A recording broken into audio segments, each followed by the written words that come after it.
Dubai दुनिया के महफूज तरीन शहरों में एक है, लेकिन इस बारिश से वो बच ना सका और कई जाने निकल गया। लोगों का मानना है कि ये बारिश क्लाउड सीडिंग की वजह से हुई थी। हम जानेंगे कि क्या ये सच है या झूठ। दुबई विजिटर्स और इन्वेस्टर्स का मरकज बन चुका है। दुबई पहले बाकी सिटीज की तरह ऑयल पर डिपेंडेंट था, लेकिन दुबई ने अपनी इकोनॉमी को transportation, trade, real estate, tourism की तरफ डाइवर्सिफाई की है। आजकल दुबई ऑयल और गैस पर डिपेंडेंट नहीं रहा। दुबई कई वेज में एडवांस होता जा रहा है और इसमें दुबई के रूल्स और रेगुलेशंस बहुत अहम किरदार अदा करते आ रहे हैं। दुबई में बिजनेस पर कोई टैक्स नहीं है और ये दुनिया के महफूज तरीन शहरों में शुमार होता है, जहां पर जानी और माली नुकसान से बचने के लिए बहुत ही सख्त कवानीन बनाए हैं, जो कि फॉरेन कंपनीज को अट्रैक्ट करती है और इससे दुबई की इकोनॉमी बूस्ट होती जाती है। लेकिन एक बारिश ने दुनिया के एडवांस मुल्क में तहलका मचा दिया। ये तूफानी बारिश 13 अप्रैल 2024 को ओमान के गोल्फ एरिया से उठा और ओमान में 20 लोगों के जान निकल गया।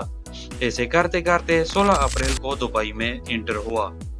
पहले तो लोगों को ये बारिश नॉर्मल बारिश ही लगी, लेकिन अचानक बारिश 22 mm से 140 mm तक पहुंच गया। बारिश के साथ तूफानी हवाएं भी थी। दुबई में साल भर की बारिश 3.9 इंच से भी कम होती है और 16 अप्रैल को आलेन में बारिश 10 इंच नोट की गई थी, जो कि दुबई से सिर्फ 100 किलोमीटर दूरी पर है। और दुबई में 24 घंटों में 5.5 इंच बारिश बरस गई थी, जो कि साल भर के बारिश से ज्यादा का पानी एक दिन में बरस गया। इस बारिश से दुबई में पानी जमा हो गया, जिससे इमरजेंसी सूरत हाल बन गई। यूएई के अथॉरिटीज ने स्कूल और कंपनीज को बंद कर दिया।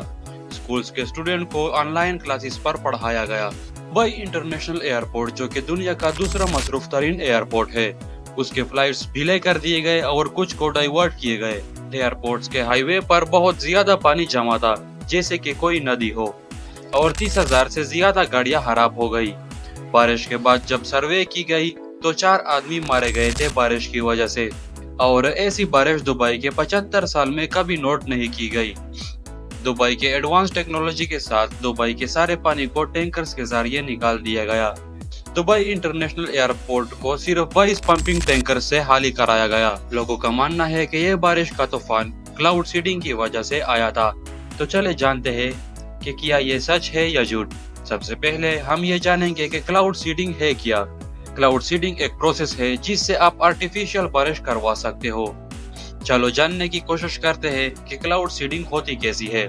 जब जमीन से वाटर वेपर्स उड़ते हैं तो एक हाई पॉइंट पे पहुंच के वेपर्स कंडेंस हो जाते हैं और मिनी ड्रॉप में चेंज हो जाते हैं, तो इससे क्लाउड्स बन जाते हैं। इन मिनी ड्रॉप्स का वेट इतना कम होता है कि वो जमीन पे नहीं गिरते।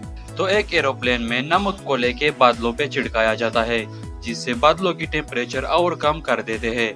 फिर जो बादलों में मिनी ड्रॉप्स होती है वो आइस क्रिस्टल्स में चेंज हो जाती है और वजन भी बढ़ जाता है, जिससे वो जमीन पे गिरने लग जाते हैं। अगर जमीन की टेम्परेचर कम हो तो बर्फ क्रिस्टल की शेप में होती है, और अगर टेम्परेचर ज्यादा हो तो बारिश की शक्ल में होती है। एक्सपर्ट्स के रिसर्च के बाद ये मालूम हुआ कि ये तूफानी बारिश किसी क्लाउड सीडिंग की वजह से नहीं हुई। एनसीएम के डायरेक्टर उमर अली अजीदी ने यह कहा कि हमने इन तूफानी बारिशों में कोई क्लाउड सीडिंग ऑपरेशन नहीं बनाया। मार्टिन एम्बोम, जो कि एटमॉस्फेरिक फिजिक्स और डायनेमिक्स के प्रोफेसर है, उसने कहा कि दुबई में उन बादलों में क्लाउड सीडिंग की जाती है जिनसे अमूमन बारिश नहीं बरसती, जिससे नॉर्मली एक तूफानी बारिश नहीं बनाई जा सकती। दुबई में अमूमन क्लाउड सीडिंग होती है, लेकिन इन दिनों किसी प्लेन ने क्लाउड सीडिंग नहीं की। ये बारिश क्लाइमेट चेंज की वजह से हुई थी। दुबई का क्लाइमेट गर्म होता जा रहा है। इस ग्राफ में आप देख सकते हो कि 1901 से लेकर 2001 तक क्लाइमेट कितना गर्म हो चुका है, और इसी क्लाइमेट के गर्म होने से एवापोरेशन ज्यादा हो जाती है और ऐसे तूफानी बारिशों की शक्ल ले लेती है। क्लाइमेट की वजह से सी लेवल भी हाई हो जाता है। रिसर्च के मुताबिक अरेबियन गोल्फ रीजन के सी लेवल 2.2 mm हर साल बढ़ता जा रहा है। ये थी आज की वीडियो। अगर वीडियो इन्फॉर्मेटिव लगी हो तो लाइक सब्सक्राइब करना ना भूलना। मिलते हैं दोबारा इसी तरह इन्फॉर्मेटिव वीडियोस के साथ।